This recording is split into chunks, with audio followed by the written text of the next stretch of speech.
ومعارج عليها يظهرون ولبيوتهم أبوابا وسرورا عليها يتكئون وزخرفا وإن كل ذلك لما متاع الحياة الدنيا والآخرة عند ربك للمتقين ومن يعش عن ذكر الرحمن نقيض له شيطانا فهو له قرين وإنهم ليصدونهم عن السبيل ويحسبون أنهم مهتدون حتى إذا جاءنا قال يا ليت بيني وبينك بعد المشرقين قال يا ليت بيني وبينك بعد المشرقين فبئس القرين ولولا أن يكون الناس أمة واحدة سورة الزخرف آیت نمبر 33 پچھلی آیتوں میں جو مضمون بیان ہوا اسی سے مربوط ہے، اسی سے کنیکٹ ہے۔ دیکھیے، اور اگر لوگ ایک امت نہ ہوتے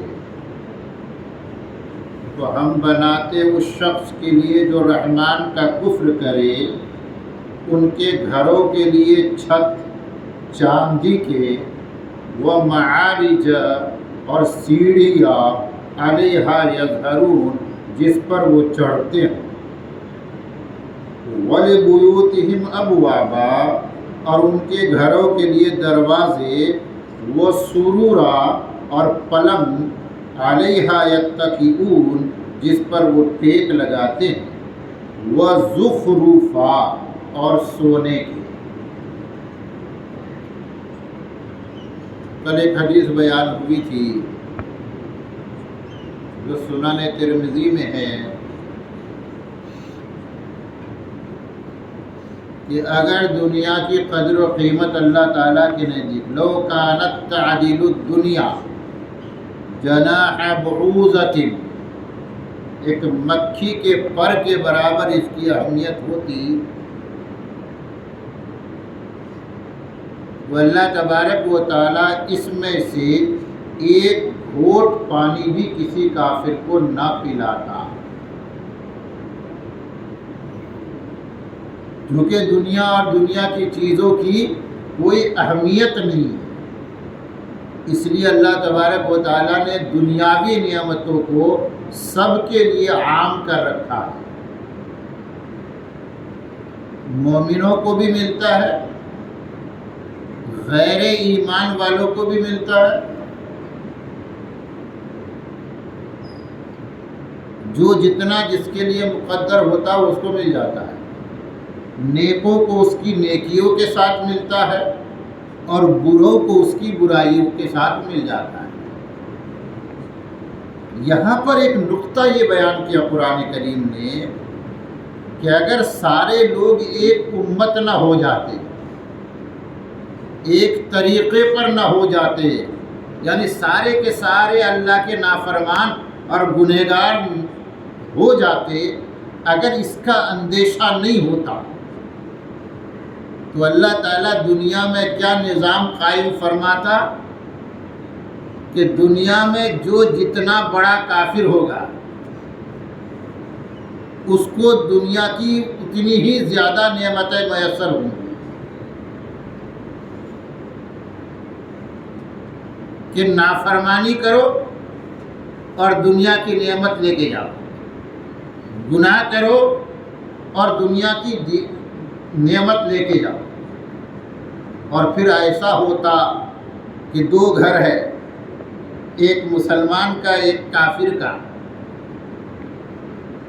مسلمان تو اپنی دنیا کی زندگی گزارنے کے لیے پریشان ہے، تنگی کا شکار ہے، لیکن کافر کا گھر ایسا ہے کہ اس کے گھر کی جو چھت ہے وہ چاندی کی ہے، سونے کی ہے، سیڑھیاں چاندی کی، یا سونے کی، پلنگ گھر میں ہے، مسحریہ ہے وہ چاندی کی، وہ سونے کی، ایسا ہو جاتا ہے۔ لیکن چونکہ یہ مومن کے لیے آزمائش کا سبب ہوتا، اس لیے اللہ تبارک و تعالیٰ نے یہ نظام نہیں بنایا۔ مومن روزانہ پھر ظاہر ہے کہ شیطانی وسوسوں کا شکار ہوتا، دیکھ تو اللہ کا نام لیتا ہے، اللہ کی بندگی کرتا ہے، تجھے 2 وقت کی روٹی بھی وسعت کے ساتھ میسر نہیں، اور یہ شخص اس کے گھر میں تو دولت کی ریل پیل ہے۔ وجہ کیا ہے؟ کہ وجہ صرف یہ ہے کہ یہ کافر ہے، میں مومن ہوں۔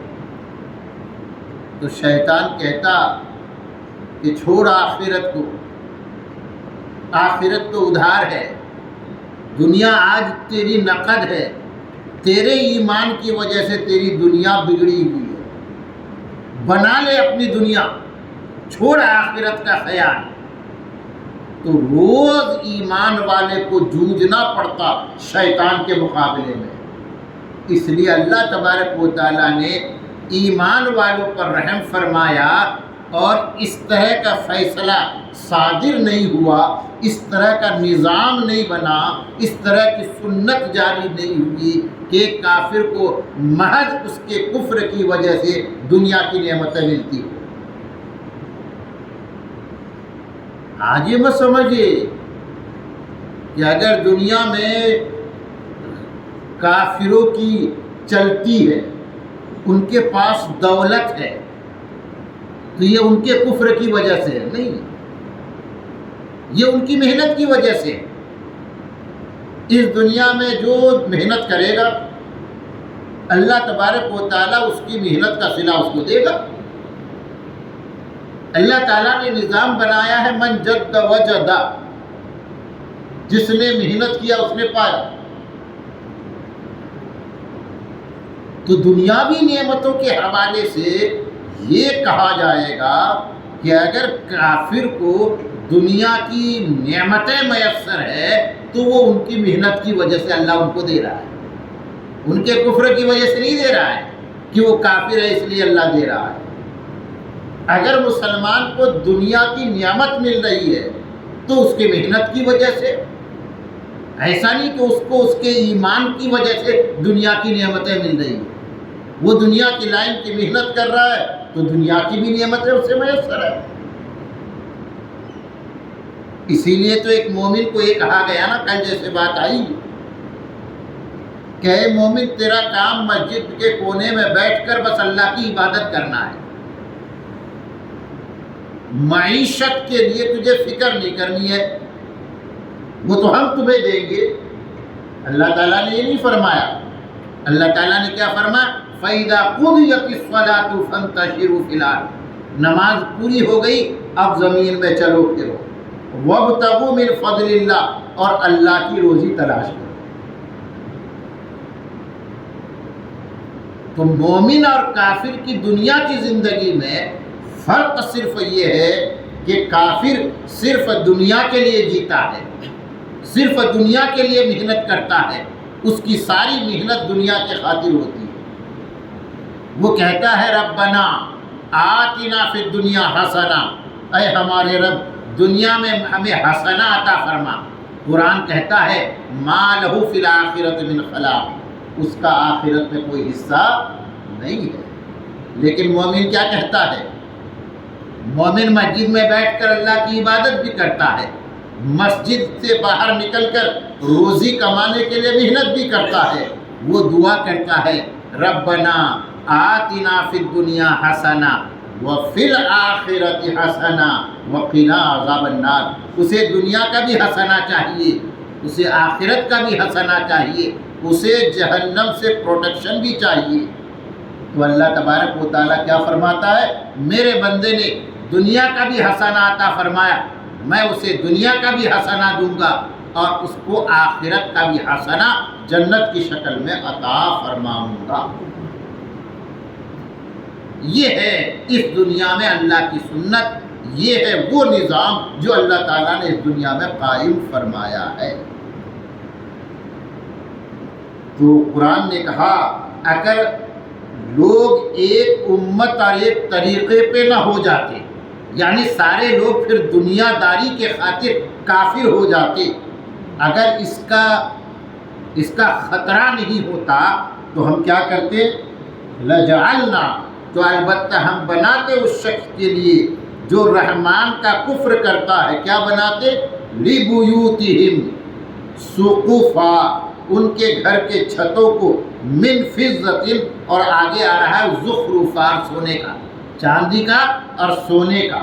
یہ جو زخرفا کا لفظ آیا ہے اسی نسبت پر اس سورت کا نام سورۃ الزخرف ہے۔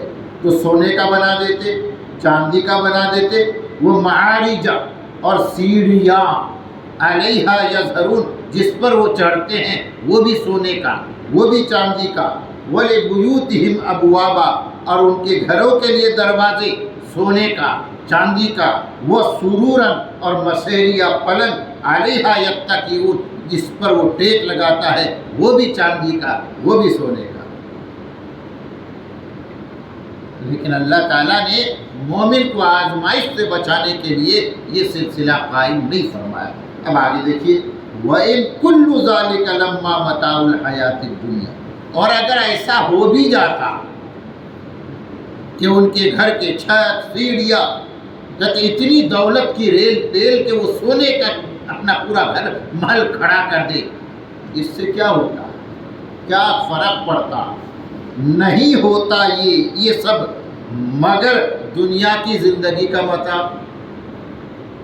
اگر میں ایک سونے کا محل کھڑا کروں، گولڈن پیلس بنا لوں، انسان کی زندگی میں کتنا فرق پڑے گا اس سے؟ کہتے ہوگا تو متاع ہی نا، کیونکہ دنیا کلھا متاع، دنیا سارا کے سارا متاع ہے۔ اور متاع کی تعریف کئی بار آپ کے سامنے آئی کہ متاع عربی میں کہتے ہیں چھوٹی چھوٹی چیزیں، ما یتمتع بہ، جس سے فائدہ اٹھایا جاتا ہے اور فائدہ اٹھا کے پھینک دیا جاتا ہے۔ ٹیشو پیپر آپ نے استعمال کیا، پھینک دیا۔ اس طرح کی جو چیزیں ہوتی ہے اس کو متاع کہتے ہیں۔ دنیا کی حقیقت اس سے زیادہ نہیں، یوز ہے تو دنیا کی کوئی بھی چیز ایسی نہیں جس میں پائیداری اتنی ہو کہ موت کے بعد بھی اس کے ساتھ جائے۔ اور آپ نے تو بارہا سن رکھا ہوگا سکندر کے بارے میں کہ اس نے آخری وقت میں وصیت کی تھی کہ جب میرا جنازہ اٹھے تو میرا ہاتھ کفن سے باہر چھوڑ دینا، کفن کے اندر مت لینا۔ لوگوں نے پوچھا اس سے کیا ہوگا؟ کہ لوگوں کو پتہ ہوگا، لوگ دیکھیں گے کہ آج سکندر اس دنیا سے جا رہا ہے تو خالی ہاتھ جا رہا ہے، کچھ لے کے نہیں جا رہا ہے۔ تو قرآن نے لگے ہاتھوں یہ سبق بھی دے دیا کہ اگر اس دنیا میں اللہ تعالیٰ نے تم سے زیادہ کسی کو مال و دولت دے رکھا ہے، کسی کے پاس تم سے زیادہ دنیا کی نعمتیں ہیں، تو ان نعمتوں کو دیکھ کر رال ٹپکانے کی ضرورت نہیں ہے۔ ان نعمتوں کو دیکھ کر اپنے آپ کو انلکی سمجھنے کی ضرورت نہیں کہ میں بہت ہی بدقسمت ہوں، میں تو خالی ہاتھ ہوں اور اس کا تو محل بھرا ہوا ہے۔ نہیں، کہتے اس سے کیا ہوگا؟ دنیا کی زندگی مشکل ہو جائے گی اور آخرت خراب ہو جائے گی۔ اسی لیے حکم یہ ہے کہ دنیاوی معاملات میں ہمیشہ اپنے سے کمتر کو دیکھو، ہمیشہ اپنے سے کمتر کو دیکھو۔ ہاں، دینی معاملات میں اپنے سے برتر کو دیکھو، کیونکہ انسان کی فطرت ہے یہ، کسی کو آگے بڑھتا ہوا دیکھتا ہے تو فوراً یہ خواہش جاگتی ہے کہ میں آگے کیوں نہیں۔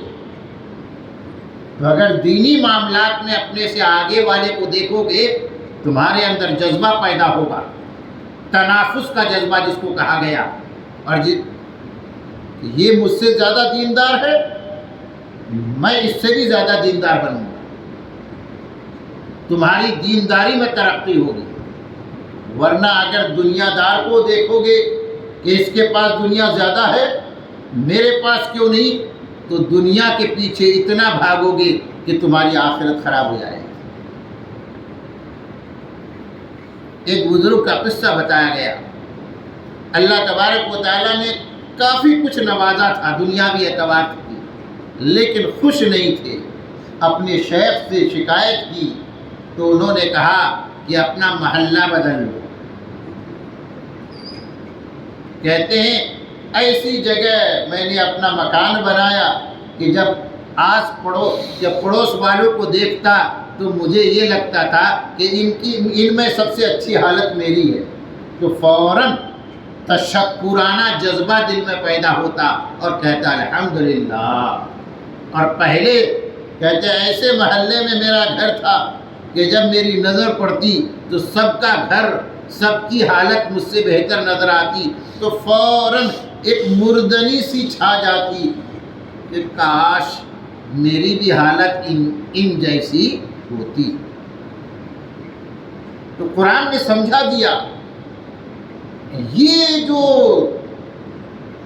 دولت کے حامل لوگ ہیں ان کے پاس بھی جو کچھ ہے وہ صرف متاع ہے، اس سے زیادہ کچھ نہیں۔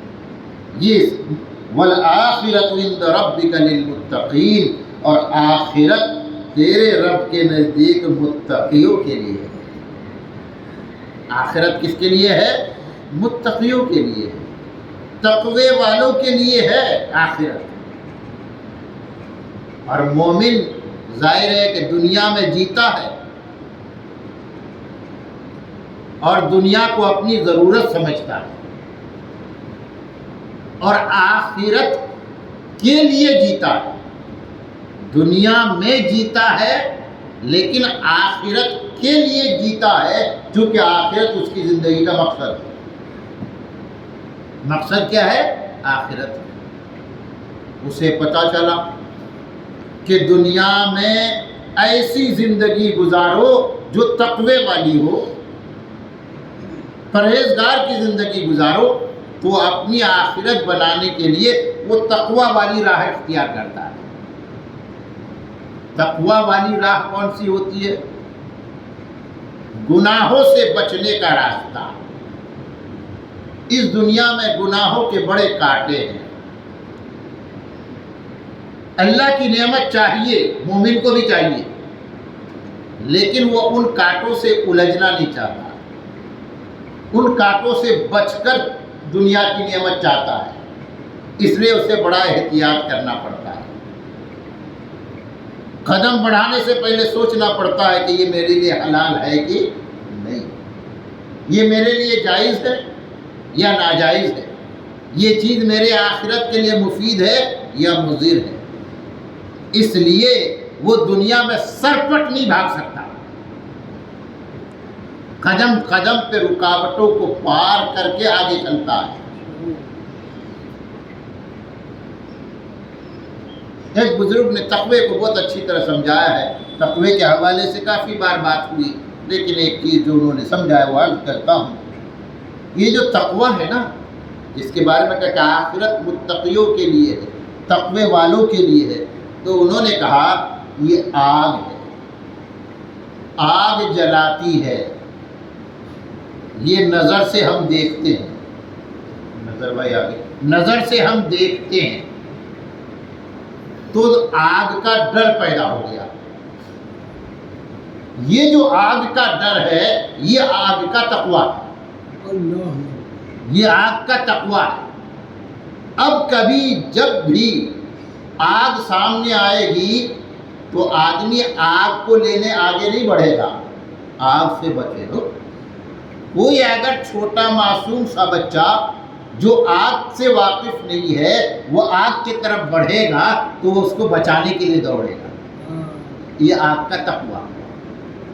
کہتے یہی تقوی اللہ تعالیٰ کا نصیب ہو جائے گناہوں کے حوالے سے. یہ جو گناہ ہے نا، جن چیزوں کو اللہ نے گناہ کہا ہے اس کا ڈر پیدا ہو جائے. جب بھی بات آئی کہ یہ گناہ ہے تو مومن کا گناہ ہے تو میں نہیں کروں. کسی کو گناہ کرتے ہوئے دیکھتا ہے تو تکلیف ہوتی ہے اسی طرح جس طرح کسی کو آگ میں جلتے ہوئے دیکھ کر تکلیف ہوتی ہے. تو دنیا میں گناہوں کے خوف کے ساتھ جو زندگی گزارتا ہے وہ متقی ہے، اور آخرت ایسے ہی متقیوں کے لیے ہے. اللہ تبارک و تعالی ہمیں گناہوں کا تقوی عطا فرمائے، ایسا خوف خدا جو ہمیں گناہوں سے روک دے. اس لیے حضور اکرم صلی اللہ علیہ وسلم سے ایک دعا منقول ہے، اللہم انی اسألک من خشیتک التی تحول بینی و بین ذنوبی. اے اللہ میں تجھ سے تیرا وہ ڈر مانگتا ہوں کہ جو میرے اور میرے گناہوں کے درمیان حائل ہو جائے. کہ گناہ کی بات آئے تو ایسا ڈر میرے اندر پیدا ہو جائے جو مجھے گناہ کرنے ہی نہ دے. اسی ڈر کو تقویٰ کہتے ہیں، اور اسی تقوی والے کو متقی کہتے ہیں. اور متقیوں کے بارے میں کہا گیا کہ اعدت للجنت، متقیوں کے لیے تیار کی گئی ہے. یہاں پر کہا گیا کہ والآخرۃ عند ربک للمتقین، آخرت تیرے رب کے نزدیک متقیوں کے لیے ہے. اللہ تعالیٰ